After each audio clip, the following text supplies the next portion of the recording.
জবরদখল করে বাড়ি করে নেওয়ার অভিযোগে সেই বাড়ি ভেঙে দিল জমি মালিক সহ স্থানীয় বাসিন্দারা। ঘটনাটি ঘটেছে মুর্শিদাবাদের জলঙ্গি থানার হরিভক্তপুর এলাকায়। জানা গেছে, রবি দাসের জমি জবরদখল করে নেওয়ার অভিযোগ মুক্তার শেখ সহ তার পরিবারের লোকের বিরুদ্ধে। রবি দাসের পরিবারের লোকের দাবি, লোকবল কম হওয়ার কারণে জবরদখল করে এই জমি দখল করে নিয়েছেন। জায়গাটা জবরদস্ত জমি দখল করে আছে। ওই মুক্তার কেন করলো আমি পারি না। আমি এক ঘর বাস করি এখানে, এক ঘর ভয় জ্বালে ছেলে পিলে আসেনি, আসলো তো ওই তোর।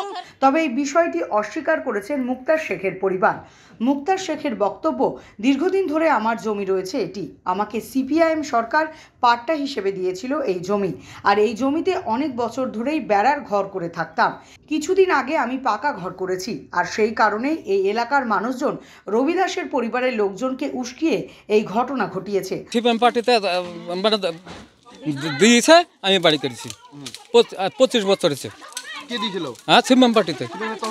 মানে কি নেতারা দিয়েছিল? হ্যাঁ, নেতারা দিয়েছিল। হিকমত ছিল, মরে গেছে। তারপরে শামসুল ছিল, মন্টু সরকার ছিল, নসাদ ছিল। হ্যাঁ, ওরা দিয়েছিল।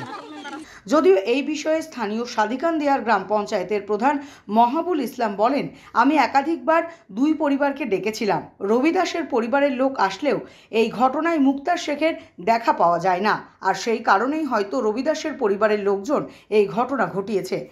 আসল মালিককে জমি ফিরিয়ে দেওয়ার জন্য আমি বিএলআরওর কাছে সাহায্য চাইব। বিষয়টা দীর্ঘদিন থেকে এই সমস্যাটা হয়ে আছে।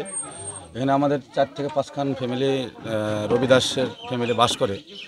রবি দাসের নামে জমির পাট্টা আছে অনেক দিন আগেকার। এবার রবি দাসের স্ত্রী এখনও বেঁচে আছে, ভারতী দাস। তাকে সে অনেকবার আমাকে জানিয়েছে এবং লিখিত আমাকে করেছিল পঞ্চায়েতে, এবং দুই পক্ষকে আমি ডেকেছিলাম এই সমস্যার সমাধানের জন্য। কারণ এখানে 4-5টা দাস ফ্যামিলি বাস করবে, তাদের জমি জবরদখল করে থাকবে, সেটা তো হয় না।